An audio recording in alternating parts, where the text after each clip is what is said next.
What's up, guys? This is Carter Thomas with Coin Mastery TV. If you're new here, make sure you hit the subscribe button. If you're returning, hit that thumbs up button. We're talking about daily market domination, crypto, psychology, macro, everything great. Happy Monday, and I hope you're all doing well. Had a wonderful weekend. We are back. And today what we're talking about is what's going on with our good friend Bitcoin as it wrestles with price action. We're not going to get too much into the weeds. I want to keep it kind of top level. For now, I think there's a lot of other people that can do the micro technicals much better than I can. I also want to talk about just what's going on with the overall market cap. A few things I'm noticing, a few ideas I might have, or I have that might help you. A few other people that I think have really good, they typically have really good perspectives, a couple pieces of news. And finally, a tweet that I put out this weekend that I think a lot of people it resonated with, that I want to walk through a little bit more about just the decisions you make in these markets. So great. What a just a wild time this is. I mean, I think that's, before we just dive in here, I think it's just, no matter what the price is, and I fully appreciate anybody who is in the red right now. I hear you. But this is like, we are going through what is one of the most historic moments, what I would consider to be over the long term in the financial world and the technology world. We're watching this thing being built. We're watching just this whole market being created. And while it is frustrating and it can be both profitable and not profitable, negative profitability, whatever it is, I think it's really important just to remember that this is something really incredible that we all get to experience. And obviously we all want it to go back up, which it will. I'm firmly believe that. But I think that's something that it's always fun to just keep in mind. Now let's just take a quick look here. We're looking at Bitfinex. I'm going to be starting to looking at Bitfinex, not for no endorsement of Bitfinex, but just because they have better volume charts. The GDAX, Coinbase charts, the volume is just consistently really difficult. And I only have 3 lines really on this chart. The first kind of major trend line, it started back at this March 2017 off of this 1900 level, and it's worked out pretty well up into this previous February bounce. And now we're seeing a new kind of line being drawn. So you could potentially make a case for a new trend line to come up through here, which we'll talk about in a little bit. But for now, this main trend line is really where we're at, where we want to be thinking about. And then the other side of this, this maroon line, which is coming all the way from the top of the, call it 20,000 off of the February or January 6th. And so this zone is really where all the action is happening, right? And no matter how you look at it, it's going to be choppy, like crazy choppy, until we get closer to one of these levels. Now, if it breaks down below this blue line to the right, to the bottom right, it's going to break down hard.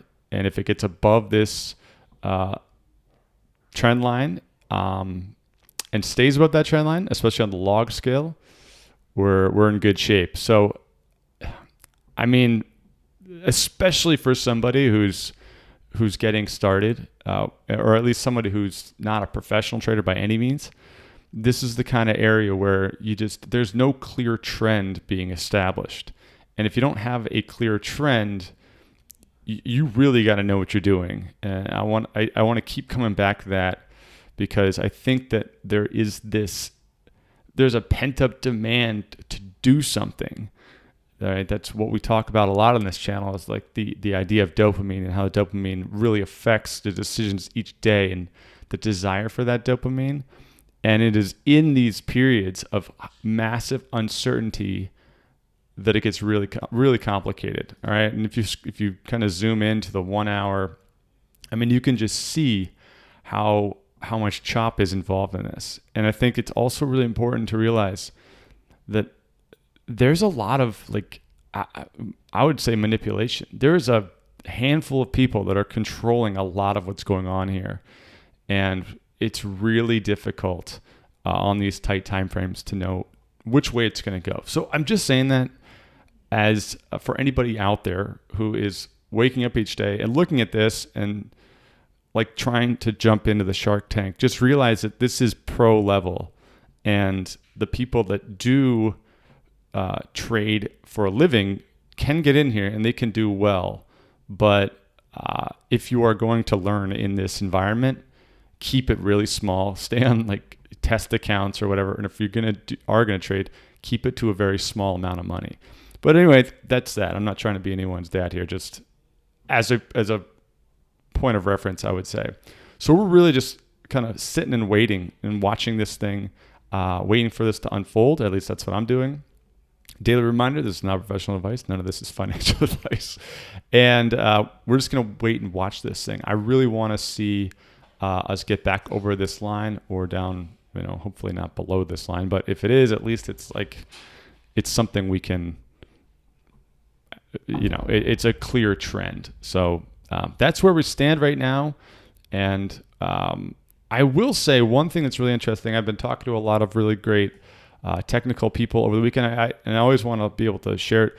This is one that I think offers a really unique and different perspective. These guys called Signal Swiss, because these guys do a lot of Elliott wave theory. They do a lot of different, much different than what I'm used to, which is a lot like trend and resistance stuff, and even Fibonacci retracements.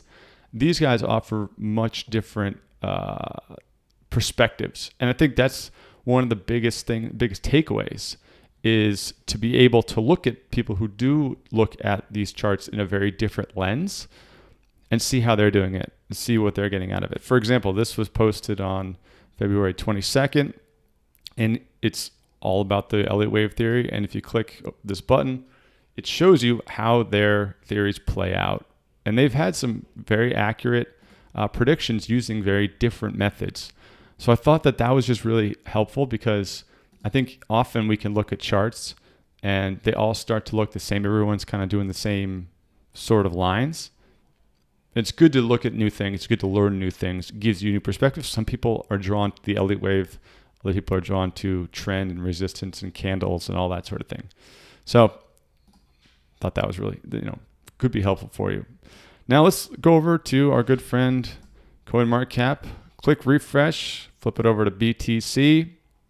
And this is really the big name, right? The market cap being 373. And if we go, let's go to, call it 3 months. No, it's not really helpful. 1 year, give or take. You can see that this is a chart just like every other chart, right? I mean, you zoom out on, let's go back to the 1 day on Bitcoin, right? You can chart the Bitcoin chart. The overall market cap chart is very similar. There's a clear downtrend right now. There's some support lines. And the big issue, for the most part, is this kind of recent development where we couldn't break back above where we needed to break. So I can't really draw on this. There's no charting tools here, but you can see how on February 20th, we kind of got back above 500 million, give or take. And we broke down below. It looked like we might be able to get back above, but then we broke down here. So from an overall market cap standpoint, we're looking at something similar to what we're looking at with Bitcoin. There's no surprise there, because Bitcoin really drives it. But that means for everybody is that the whole market is moving in a particular way. And I think the big takeaway is that you gotta look at the charts and you gotta just take it for what it is. You can't be like, well, let's find a way to make this look bullish, or let's find a way to make this look great. It just is what it is, and you find a strategy that suits that particular outcome. So if it's going down, or if you believe it's going down, what do? Do you cash some of your crypto to fiat? Do you short the market? Do you just wait it out? That's up to you. But the more data that you can collect, the more you can get a really good sense of which way we are going, whether it be short-term or long-term. And I think that most people, most chartists would agree that this is a bear trend. and that there's no clear indication that this is coming back up anytime soon. But you never know. Like, for all we know, someone could pop up and just start buying up $100 million worth of crypto on the exchanges, which would really change the game. So I think that's the big thing I've learned, especially in the last week or so, is you can't put your own bias on what's going on. Like, if you want to go up, you just gotta. It is what it is, and you gotta play it accordingly from that. So it goes. I don't think it's really worth getting into a lot of the individual coins right now. The only thing I will say, which we've talked about, but I would definitely, I think this is really important, is starting to keep track of, let's say you have 3 to 5 coins that you're really interested in.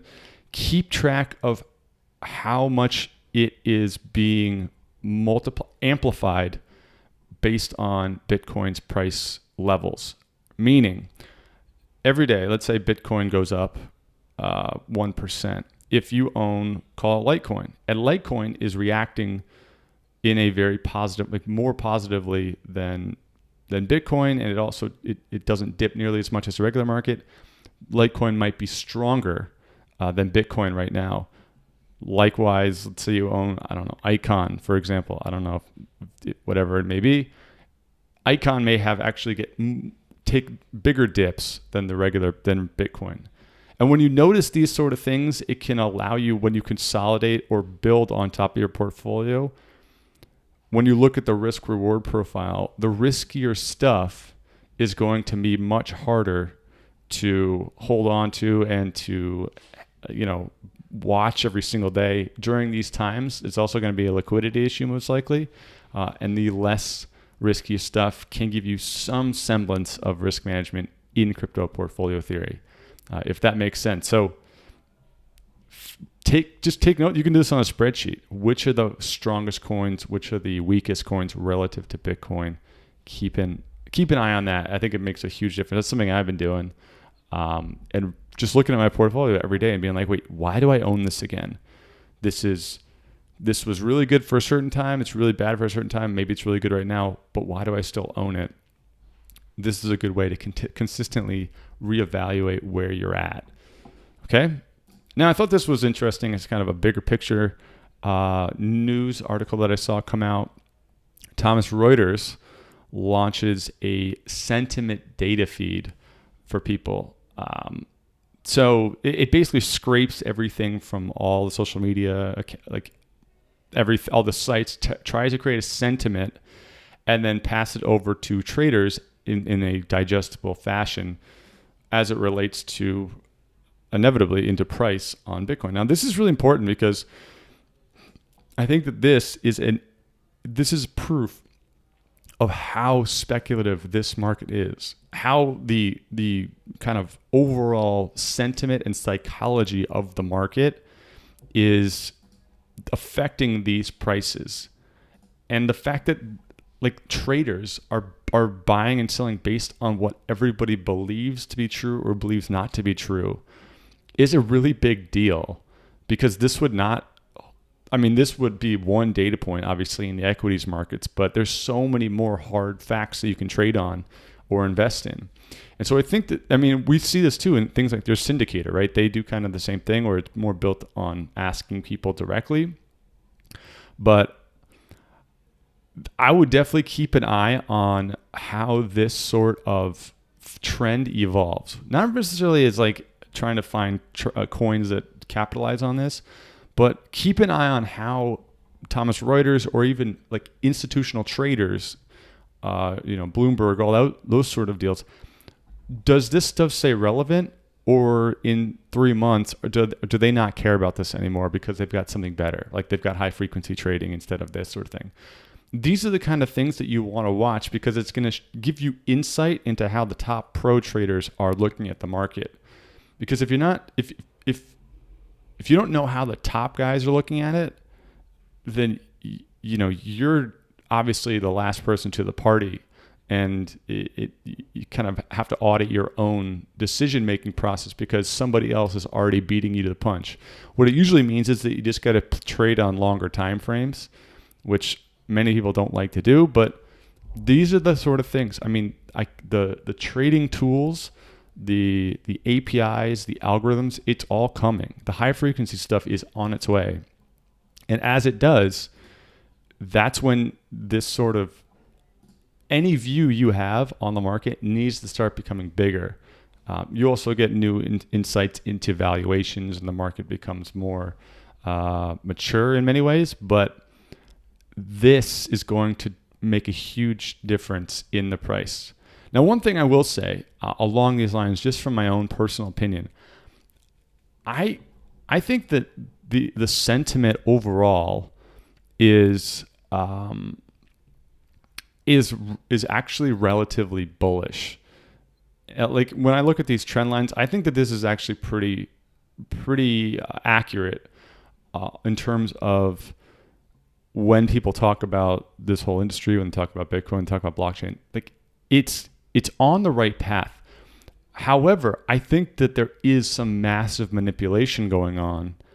Like the Mt. Gox thing is last week. That was one example. But I think that there's a handful of people that are either dumping on the market, or they're short selling, or they've got something going on with the frequency trading that is pushing the bear sentiment down, is trying to become a self-fulfilling prophecy. Now, I have no proof of, I mean, there's a little proof of this, but I truly believe that the underlying sentiment is still bullish, but someone or something is manipulating this market down. And it doesn't really matter from a trader or investor standpoint, but that's just from a macro standpoint. That's what I believe to be true. And so while this may get traded one way or another in the short term, I do believe that there is the widespread retail sentiment is bullish, but there are a few powerful forces that are driving the price down. So that, I mean, take it for what it is. That's just my 2 cents on this.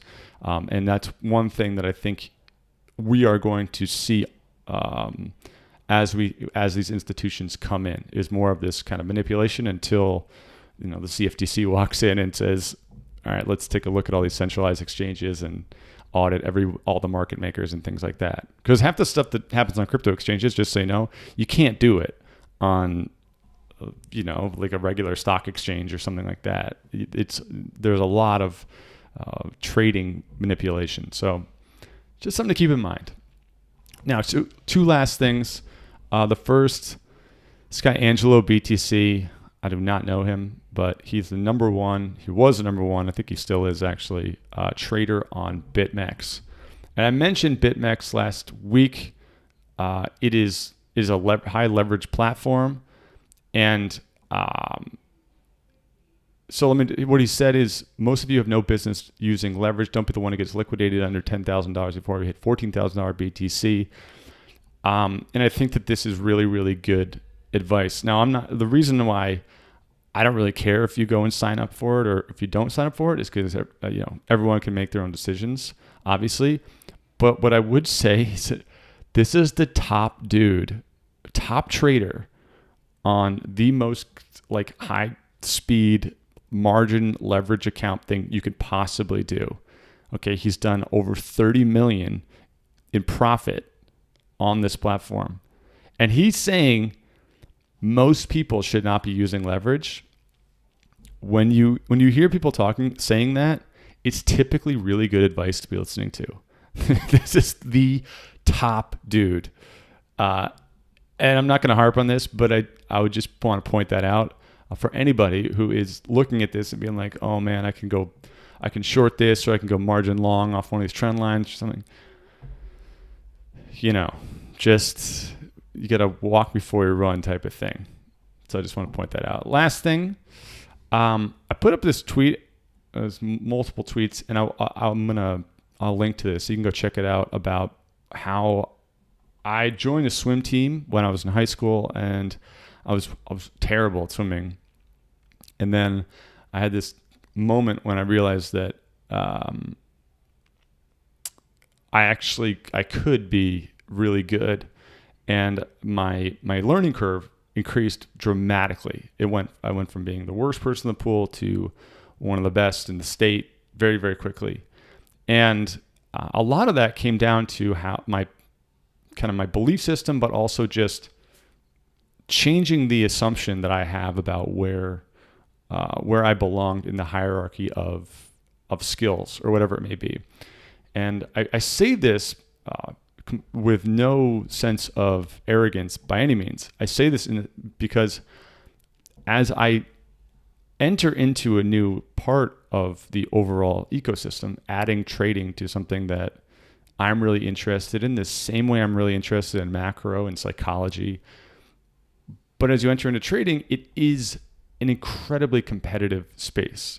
I mean, there's no question about it. But it doesn't mean that it's impossible to be one of the best.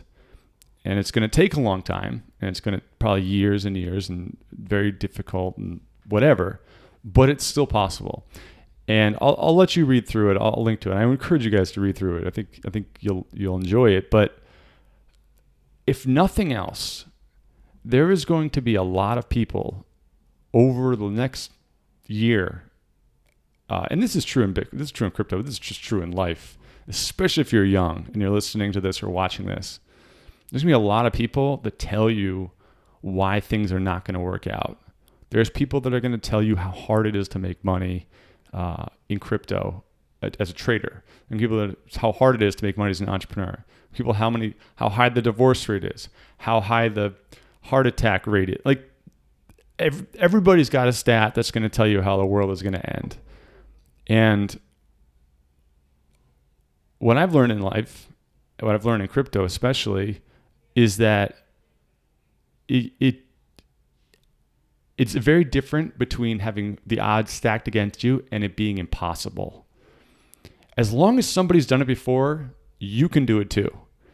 And the fact that there are people out there, like this guy Angelo, I don't know him, I've never met him, I've never talked to him, but the fact that he can go out and make $30 million trading crypto, I know how hard it is. I'm not blind to that. And it's not lost on me. It's going to take me probably 10 years to be even close to that good. But the fact that he can do it, that's all that matters. The fact that I know people who can wake up and trade and just crush it because they have the best, they have access to the best network, they have the best software, they have the best skills, they have the most experience, whatever. Like the fact that it exists is all that matters. That it's possible and you can see it. And so anytime you're looking into creating a new skill, now that could be you want to learn more about macro, you want to learn more about history, whatever. Just know that there are people that have done it before you, and the best thing you can do is seek them out, find the people who are the best. I mean, you can go listen on podcasts, you can read books about people that are the best, you can meet them at events, whatever. Seek them out and focus on what they do, and don't focus on what everybody else does. And listen to what they're saying, listen to the way they talk, how they approach, how do they make decisions, because it is possible to be the best, to be the top, to be one of the best, or to be at least as good as you want to be, whatever it means. And it's just such a critical thing to realize as things get more competitive, because it gets hard. This is gonna get harder until the next major boom, and we're gonna, it'll be is what it is. But eventually, it'll get really hard, especially if you want to be making money long term doing this kind of stuff. And all I can tell you is that one, it's worth it. Being really good at something is worth its weight in gold, literally in this case. But two, just do not let people tell you that something is not, that you can't do it. That there's the odds of that happening are 5%. Good luck, buddy. Just don't listen to it. Just cut it out and focus on the people that are the 5% and gun it to be one of those people. So anyway, not a whole lot of breaking news today. Just because I think that's the nature of where we are. I really do think that the biggest work to do is going to just be the mental side of things, establishing your strategy.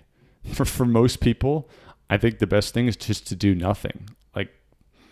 learn how not to do anything, which is harder than it sounds, and just kind of come back accordingly when things are either back in a bull run or you're ready to try something else. But the best thing anybody can do, in my opinion, is just establish your strategy. My strategy, learn how to trade.